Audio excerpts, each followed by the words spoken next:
There's a barn not 2 ridges over from mine with a feed sack slumped in the corner, and in that sack sit 7 black skillets the grandchildren couldn't wait to be shut of. Rusted stiff, crusted with 50 years of grease and mouse mess.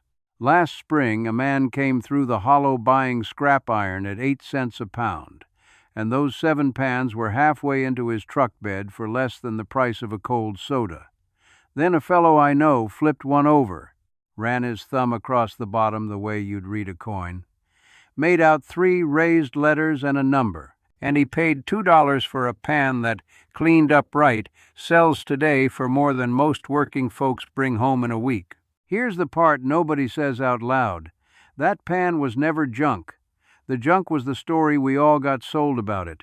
Somewhere along the way we were taught that the heavy black iron Grandma swore by was fussy and finished, and that the shiny new set on the store shelf was better. It wasn't. A good deal of the old iron cook circles around anything you can buy new today, and a small handful of it is worth more than the vehicle it gets hauled off in. I'm Roy Hensley, 7th generation on this ridge in the southern mountains. My people came in behind the first surveys, back in the 1700s, and not one of them ever found a reason to leave. My granddaddy raised me after my father passed young, and he kept a leather journal with a lifetime of this kind of knowing copied into it in pencil. Knowing what a pan is worth by the feel of its bottom was in there, on a page soft as cloth from being turned. I told him the old ways wouldn't die with me. So here we are. Do me one small kindness and subscribe before we get going. Not for my sake.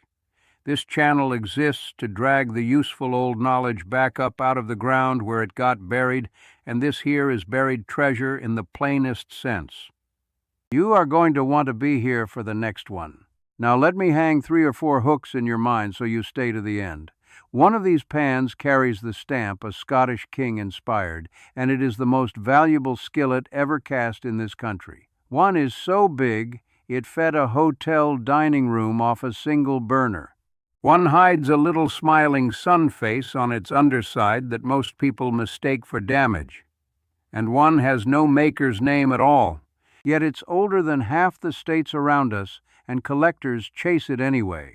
The real question tonight isn't what we lost when the iron went to the rummage table for a quarter. It's who came out ahead when we let it go, and exactly how you take it back. And I'll tell you now, the names alone won't do it. There are 4 tells that separate a 4-figure pan from $4 of scrap iron, and if you can't read them, you'll walk right past the money. I'll hand you all 4 before we're done. Stay for them. We're counting down from number 10 to number 1. Let's go. Number 10, the Wagner Ware with Sydney, Ohio on the bottom. Picture a farmhouse kitchen in Ohio in the 1930s, and a pan hanging by the stove that a woman used every single day of her married life. Flip it and you'll read Wagner Ware, and beneath it, Sydney, with a little O for Ohio set between 2 dashes. The Wagner Manufacturing Company ran out of Sydney, Ohio, and along with Griswold, they were the finest thing going. Here's your grounding in real dollars, because I don't deal in wishful thinking. A common number 8 Wagner in honest, clean condition, $40 to $60. Nothing to quit your job over, but the size changes everything. A number 13 Wagner Ware sold at a documented auction in November of 2024 for $949. The number 13 is scarce across every maker because folks were superstitious and the factories cast fewer of them. So the same name, in an odd size, jumps from pocket change to nearly $1,000. Why did pans this good end up 2 for $1 at yard sales? Because after the war, American kitchens got sold hard on lightweight aluminum, and the whole message underneath the sales pitch was that heavy iron was behind the times. That's not a conspiracy. A company simply can't make a second sale on a pan that lasts 100 years, so the money was always in getting you to replace it. If your family let a Wagner walk out the door, that is not on you. Real money was spent making it look like clutter. Keep the size numbers in your head, because the next one is the pan everybody overlooks entirely. Number 9. The odd shapes. Cornstick pans, gem pans, and specialty pieces. Everybody hunts skillets. Almost nobody bends down for the strange little pans, and that's exactly the mistake. I'm talking about cornstick pans shaped like little ears of corn, gem pans, and muffin pans with rows of deep cups, and the odd specialty piece a big foundry only made in small runs. Here's the tell that matters on these. Lay your eye along the edges of the cups. A real old Griswold gem pan has crisp, sharp mold lines, clean as a chisel cut. The knockoffs and the later copies go soft and rounded at the corners. On the cornstick pans, count the ears and look for the maker's name cast into the handle end. A common gem pan is a $10 curiosity, but a scarce pattern from a top foundry in clean shape is the kind of thing a serious collector will pay a few $100s for without blinking, precisely because everyone else left it in the drawer. The reason this knowledge faded is simple, and it isn't sinister. There's no profit in teaching a person to spot value in an ugly little muffin pan. The profit is in selling them a new nonstick one that'll be in a landfill in 5 years.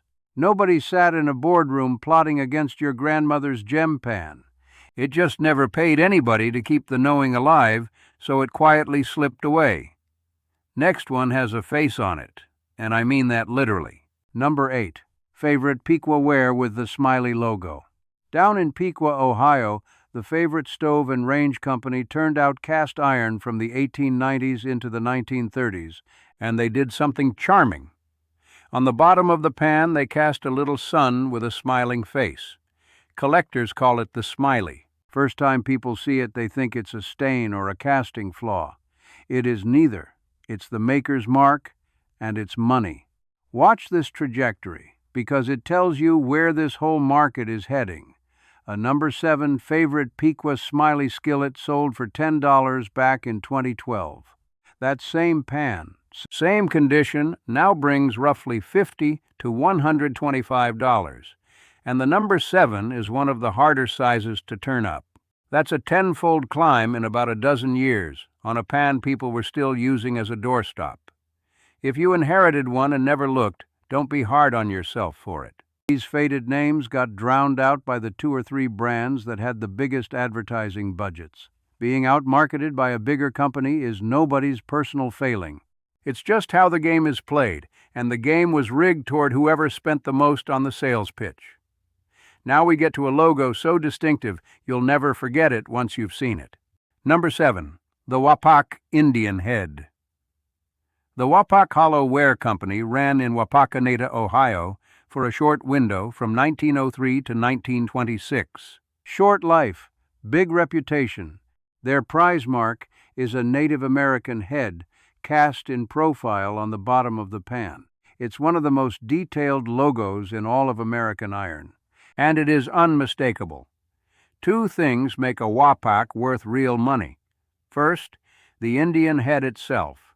A clean piece carrying that medallion regularly brings several times what a plain pan of the same size would.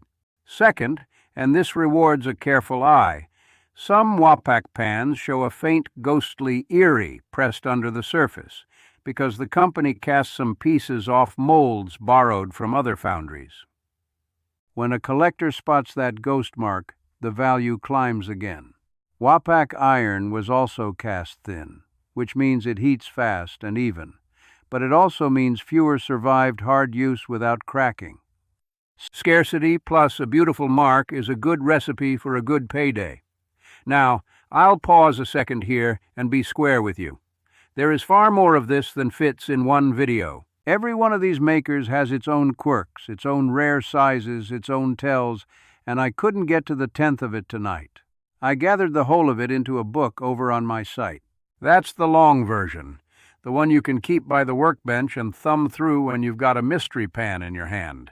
It's there if you want it, and I won't bring it up again. Back to the countdown. From here up, we leave the pans you might stumble on at a church sale and start climbing into the ones that make grown collectors book a flight. The Griswold with Erie on the bottom. Griswold is the name to know. The Griswold Manufacturing Company ran in Erie, Pennsylvania, from 1865 clear to 1957. Matthew Griswold started it. By the early 1900s, they were the leading cast iron maker in the whole country, winning prizes at world expositions for one thing above all: the smoothness of their cooking surface. That's the through line of this whole company. Glass smooth iron. Now, most Griswold you'll find carries the block logo, the word Griswold spelled out plain inside a cross. A clean, everyday number 8 block logo Griswold runs somewhere between $50 and $180 depending on the era. Solid, but that's the floor. Here's the gem hiding in plain sight. Before the cross logo ever existed, the earliest pans were marked simply Erie, no Griswold name at all, made before 1909.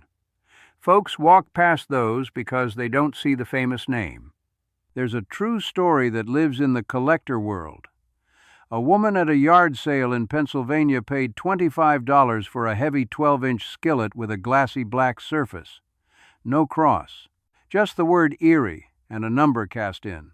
She listed it that night on the Wagner and Griswold Society Forum, which is the real institution these collectors answer to. Within an hour, she had offers between $400 and $550. A pre-1909 Erie, sitting on a folding table all morning while everybody hunted the wrong word. The lesson holds up under a real source. Read the logo and you can date the pan to within about a decade. Erie alone, no cross, is 1865 to 1909. The name you don't see is worth more than the name you do. The next mark is one collector's flat-out love. Number 5, the Griswold slant logo. When Griswold first added its cross to the Erie name, the word came out in a leaning italic style. Collectors call it the slant logo, and it marks the transitional years, roughly 1909 into the late 1930s. It's the bridge between the old Erie pans and the big bold block letters that came later. The slant is genuinely prized. Depending on size and condition, a slant piece runs well above the plain block pans, and the scarce combinations climb fast. A slant marking on a hard-to-find size in flat, uncracked shape is a several $100 pan, and sometimes a good deal more. The way you confirm it isn't guesswork. The Wagner and Griswold Society keeps the whole logo timeline documented, era by era, so a slant with Erie, P-A-U-S-A, underneath sits in a known window. You're not hoping, you're reading a record. And here's the reassurance beat, because I know some of you are wincing thinking about the pan you sold at a moving sale. The reason nobody taught us to read these marks is that a careful buyer is the seller's worst customer. There's no money in a public that knows what it's holding. Don't carry guilt over that. You were never given the key. I'm handing it to you now. The next 2 are the ones with the wild price tags. Then I give you the 4 tells. Then we crown the king. Number 4, the little Griswold number 2. You'd swear the big pans would be worth the most. They're not always. Among Griswold skillets, the tiny number 2 is one of the hardest sizes on earth to find, and it's the most valuable of the small sizes. A number 2 is a little thing, a breakfast egg pan. Pattern number 703 cast on the bottom. Here's the money. A plain, smooth bottom, block logo number 2 runs about $200 to $400. Now watch what one detail does. Put a heat ring on it, that raised ring around the underside, or find it with the older slant logo, and that same little pan jumps toward $1,000 and past it. A slant number 2 in good shape is a $500 to $700 pan on a slow day and very few change hands, which only drives it higher. Why so dear? Best guess from the collectors who track this is that the little pans were seen as impractical, so fewer got made and fewer got kept. Scarcity did the rest. The takeaway for you is blunt. Do not judge a pan by its size. The runt of the litter is often the prize. Next one is the opposite end of the tape measure. Number 3, the Griswold number 20, Hotel Skillet. Now we swing to the giant. Griswold cast a number 20 for commercial kitchens, and folks call it the hotel skillet. This thing measures about 24 inches from handle to handle, with a 20-inch cooking surface, and you could fry breakfast for a whole crew on one burner. The pattern number cast on the bottom is 728. Two big handles because one hand was never going to lift it. These almost never come to market, and when one does, collectors circle. A number 20 hotel skillet in honest condition has sold in the neighborhood of $1,500, and a clean large block example can push toward $2,000. That's a barn find that pays for a good used truck. If there's a giant black pan gathering cobwebs in your grandfather's shop, do not let it go for scrap weight. Read the bottom first. The commercial pieces got scattered when restaurants modernized their kitchens and dumped the iron for stainless and aluminum by the truckload. That wasn't malice. It was health codes and easier cleanup and a salesman with a catalog. But it means the survivors are genuinely rare, and rare is the whole game here. Now we go all the way back, before there was a Griswold at all. Number 2. The unmarked, gate-marked skillet. Here's a pan with no maker's name that experts still chase. Turn it over and look for a rough raised scar, usually a straight ridge, 1 inch or 3 long, running across the bottom, often right through the center. That's a gate mark. It is not damage, and it is not rust. Here's what it tells you, and I want to be precise, because this is real foundry history. In the old days, iron was poured into a sand mold through a channel at the bottom called a gate. When the pan cooled, a worker snapped it free and ground the stub down close, but never invisible. That scar is the leftover plumbing of the pour. American foundries abandoned bottom gating around the 1890s and switched to pouring in from the side, where the mark could be hidden. So a genuine gate mark means the pan was almost surely made before 1890.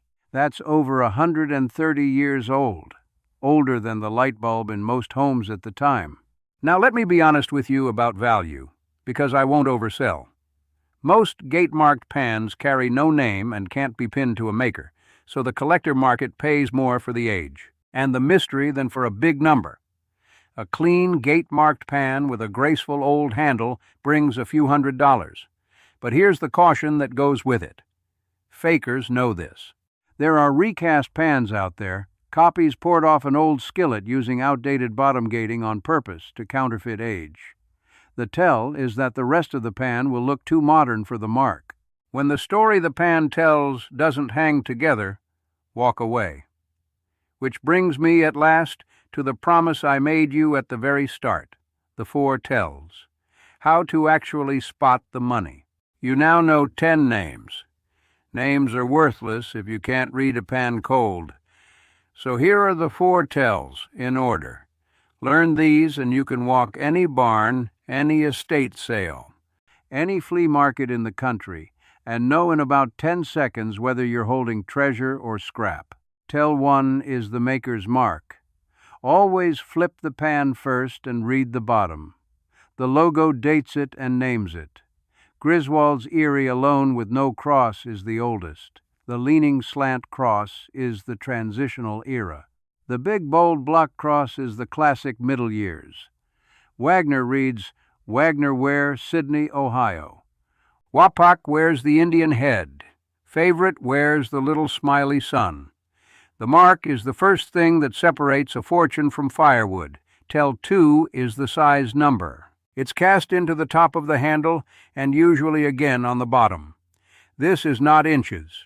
A number 8 measures about 10.5 inches across the top. And remember what we learned. The odd sizes are the money.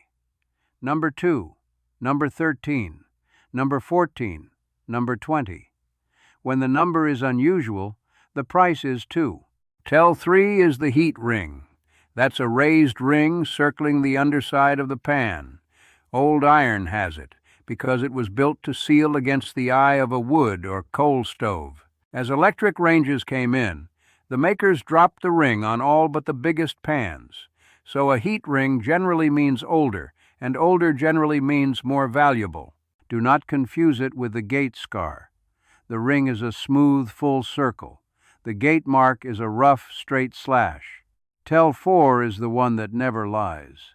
A real piece of old American iron was machined smooth after casting, polished until it feels like glass under your fingertips. Modern iron and cheap copies come out pebbly and rough. Run your palm across it.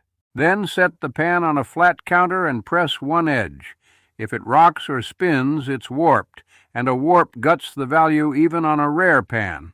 So does a crack. Machine smooth, dead flat, no wobble, no crack. That's the pan you take home. 2 safety words before the crown. If you restore one, and lye is a common way, know that lye is caustic sodium hydroxide.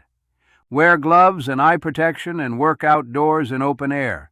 Never run an antique pan through a self-cleaning oven cycle because the heat can crack the iron and ruin both the pan and its worth. And never cook on a pan with a crack in it. A cracked pan can fail on the heat. Now you can read any pan on earth. So let's read the most famous one ever cast. Number 1. The Erie spider skillet. There's a legend about a Scottish king named Robert the Bruce, hiding in a cave, beaten down and ready to quit, who watched a small spider try and fail and try again to string its web until at last it held. He took it as a sign not to give up. Centuries later, the men who ran Griswold loved that story so much. They put a spider in a web on the bottom of a skillet, and they wrote in their own company letters that as the little spider brought success to Robert the Bruce, so their cookware would bring success to all who used it. They cast that spider skillet for one short window in 1890 and 1891, and then they pulled it. The people who study this, the Wagner and Griswold Society, working from a paper by a researcher named Roy Meadows, pinned that date down hard. Here's the cruel twist that makes it the Holy Grail. Most logos are recessed, pressed down into the iron, so they survive. The spider was embossed, raised up proud of the surface, and a raised mark rubs off against the hot eye of a stove, year after year, cooking after cooking. So the very thing that makes it precious is the thing that erased itself on most of them. Fewer than a couple hundred with a legible spider are believed to survive. Now the numbers, and they are the reason you clicked. A crisp spider skillet brings roughly $2,000 to $8,000 and beyond. One sold for $4,000 in February of 2025. Another crossed the block in 2024 for $10,000. $10,000 for a rusty black pan a lot of families threw on the scrap pile because somebody told them iron was old-fashioned. If the spider is rubbed faint or the pan is pitted or cracked, it drops to a few hundred fast. Condition is everything, which is exactly why you learned those 4 tells first. And that's the whole point tonight, neighbor. Every one of these pans was called worthless by somebody who profited from you believing it. The families that kept the iron kept something the market spent decades trying to talk them out of. Knowing what you're holding, being able to read it yourself, not waiting for a dealer to tell you what your own grandmother's pan is worth. That's not really about cast iron at all. That's about not being sold to. And you can take that back this week for nothing. What to do this week? Don't go chasing all 10. Do one small thing. This weekend, walk out to the barn, the attic, the back of the cabinet, wherever the family iron ended up. Cost you nothing. Take every black pan you've got and turn it over. That's it. Just read the bottoms. Look for a name, a size number, a heat ring, and run your thumb across the surface to feel for that machined smoothness. Set the promising ones on the counter and check that they sit flat. If you find a name off tonight's list, or an odd size, or a raised spider you can barely make out, you set that pan aside careful and you look it up before it ever goes near a scrap bucket. One afternoon. No money. It might change what you thought you owned. Now I want to hear from you, because these things always come with a story. What happened to your family's cast iron? Did your grandmother cook on the same skillet for 50 years and pass it down? or did it get sold off at an estate sale before anybody knew? Tell me the maker if you remember it, and tell me where your people were from. Whatever story gets the most folks talking down in the comments, that's the one I chase all the way down in the next video. Speaking of which, next time I want to take you inside restoring one of these old pans the right way. How to strip 40 years of rust and crud off a barn find without harming the iron or destroying a nickel of its value, and how to season it back to a black glass finish. And since you made it all the way to the end, YouTube's most likely already lined up another one of my videos for you right there on your screen. Go on and give it a look. I've got a feeling it's one you'll be glad you watched.